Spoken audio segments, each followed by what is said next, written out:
यार जी हाँ दोस्तों, आप कैसे हो। यहाँ पे मैं आपको ना एक इम्पॉर्टेंट बात, क्योंकि बहुत से लोग मुझे ये पूछ रहे हैं कि सिंघम अगेन को हीट होने के लिए कितना कलेक्शन करना पड़ सकता है। तो पूरी डिटेल यहाँ पे हम चर्चा करेंगे। सबसे पहली बात तो, जब आपके फिल्म का बजट 350 या 375 करोड़ नेट, मतलब जो बजट है वो रहता है 350 या 375 करोड़। तो जब इतना बड़ा बजट होता है तो आपका जो कैलकुलेशन, जो कलेक्शन होता है, वो वर्ल्ड वाइड का बहुत इम्पोर्टेंट ये है। वर्ल्ड वाइड से ही ये होता है। जैसे आप देखो, एक ब्रह्मास्त्र जैसी फिल्म जिसका 410 करोड़ बजट बोला जा रहा था, इसने वर्ल्ड वाइड 435 करोड़ कमाए। हालांकि नेट में तो खाली 180 या कुछ 280 कमाए, मुझे याद नहीं जितना भी कमाया था, तो भी उसको हिट का टैग मिला था। बट यार ये मत भूलो, ही इज़ करण जौहर। वो अपनी फ्लॉप फिल्मों को भी हिट का टैग ले लेता है, ये आपको पता होना चाहिए बाय द वे।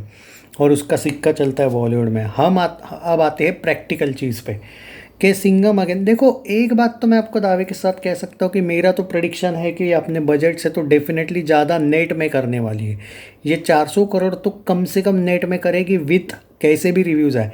और सलमान का जो कैमियो है, इसी वजह से मैं डायरेक्ट 500 करोड़ का नेट पे इस पे ज़्यादा फोकस कर रहा हूँ कि भाई वो जा रही है, क्योंकि वो दबंग का कैमियो है। समझे। अब वो कैसे है क्या है वो लॉजिक छोड़ दो, बट है, दबंग का ही है। इसमें ये बात तो कंफर्म हो चुकी है, जो हाइप बढ़ रही है वो समहाउ उस कैमियो का भी इम्पैक्ट है, और बाकी सब कैमियोज वगैरह का तो इम्पैक्ट है। 500 करोड़ नेट ये आराम से कर रही है। बट अगर कम से कम अगर आपको इमरजेंसी वाला एंगल चाहिए कि भाई इसने कितना करना चाहिए, तो देखो 350 से 375 करोड़ इसने करना चाहिए। ओके, नेट में। और वर्ल्ड वाइड वो 500 ऑटोमेटिक हो जाता है फिर। इवन उससे भी ज़्यादा होता है, बट मैं कम से कम बोल रहा हूँ, ग्रॉस की बात कर रहे हैं हम यहाँ पे।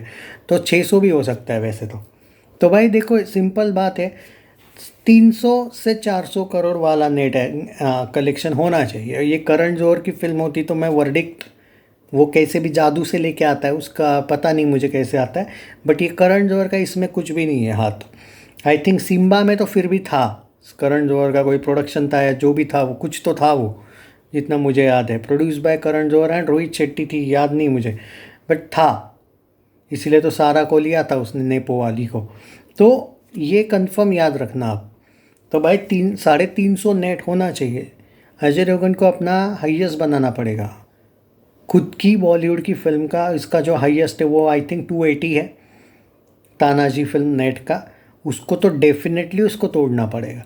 और जो कि वो टूटेगा, वो टेंशन ना लो। यहाँ पे ये फिल्म ऐसी कोई भी एंगल से अकेले अजय की स्टारडम वाली, आप टेंशन ना लो। अजय के फैंस ही होंगे ऐसा नहीं है, यहाँ पे आपको दबंग फैंस भी देखने को मिलने वाले हैं। ओके। और बाकी सारे आप दीपिका का देखो स्टारडम, कितनी सारी फिल्में उसकी तगड़ी गई है। वो तो भाई लेडी लक भी बोल सकते हो आप उसको, मानो ना मानो। करीना के फैंस, अजय के हैं, अक्षय के, जितने भी यार, टाइगर वगैरह, आपको समहाउ पॉजिटिविटी दिखेगी। तो ये याद रखना कि इसको कितना कलेक्शन करना पड़ेगा। मैं तो बोल रहा हूँ कि ये 500 नेट जा रही है यार। मैं वो 350 375 नहीं देख रहा हूँ, तो आप वो वाला एंगल छोड़ दो। बट जो लोगों को सवाल का जवाब देना था वो, अब आते हैं मेन मुद्दे पे कि क्या विकी कौशल मेन विलन है। बिल्कुल नहीं है। यहाँ पे जो लोग मूर्ख जैसे कुछ बातें कर रहे हैं, मैं कब से देख रहा हूँ, कुछ लोग ऐसा बेवकूफ़ बना रहे यूट्यूबर्स भी इनको, कि भाई विकी कौशल का, विकीपीडिया जब लॉक थी ना तो विकी कौशल का नाम नहीं था। लॉक नहीं थी तब नाम था।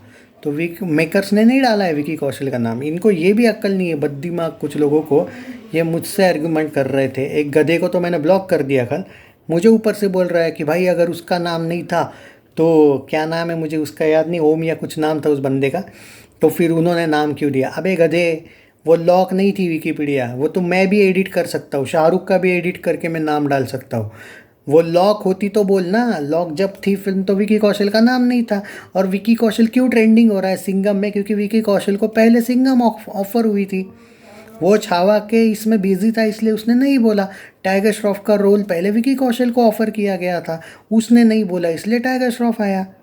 ये जो बददिमाग है ना कुछ लोग, ऐसों को मैं डायरेक्ट बैन कर देता हूँ। बैन कर दिया उसको चैनल से, पुराना मेंबर था मेरा। भाई अक्ल तो है नहीं इनको, पूरे वीडियोस तो देखते नहीं। 1000 बार मैंने बोला है विकी कौशल को रिप्लेस किया टाइगर ने, टाइगर ने, तो वो कौन से एंगल से विलन आया। कुछ भी। एक तो लेजेंडरी आदमी तो बोल रहे हैं कि बॉबी देओल विलन है भाई, तुझे कौन से एंगल से बोल रहा है, बोला गया है कि बॉबी देओल विलन है भाई? तो मैं बोलता हूँ सनी देओल विलन है, बोलो उस फिल्म में। कुछ भी लॉजिक भाई। एक हीरो तो बोलता है भाई कि सलमान खान विलन होगा। अब क्या लेना देना है उस फिल्म का उससे? सलमान खान मेन विलन होता तो उसका शूटिंग के बाद में होता क्या? कुछ भी मतलब। सिंघम दबंग का वो रोहित शेट्टी मेन बनाना चाहता है, एक फिल्म बनाना चाहता है, इसलिए वो दबंग को डायरेक्ट कर रहा है। अरबाज खान प्रोड्यूस कर रहा है दबंग फिल्म। 4 पार्ट की बात कर रहा हूँ मैं। बचो यार ऐसे फेक न्यूज़ वालों से, बचो ज़रा। कुछ भी मतलब। और तुम खुद का भी तो कभी कभी लगाओ यार कि कौन कितना बेवकूफ़ बनाएगा आपको। रोज़ बनोगे क्या यार? वो बनाएंगे तो क्या रोज़ बनोगे? पता है भाई कि उन लोगों के रिपोर्ट्स एक एक बार भी सही नहीं आते हैं, फिर भी देखते रहते हो भाई। तो करो टाइम वेस्ट लाइफ का, क्या फ़र्क पड़ता है हमें? चैनल सब्सक्राइब नहीं किया है तो कर लीजिए। और भाई अफवाहों से बचो अभी तक। और बोला जा रहा है कि अगर कोई एक विलन है, अगर मगर की बात कर रहा हूँ क्योंकि अभी तक कंफर्म नहीं हुआ है कि सिंघम में अगर अर्जुन कपूर का भी कोई एक विलन है उससे भी बड़ा, तो वो साउथ एक्टर है। तो वो कोई भाई बॉबी वॉबी है नहीं भाई। कुछ नहीं बॉबी को ऑफर होने वाली, सिंघम जन्म में नहीं होगी उसको ऑफर। ख्याल रखो भाई अपना, कुछ भी ऐसों से बचो।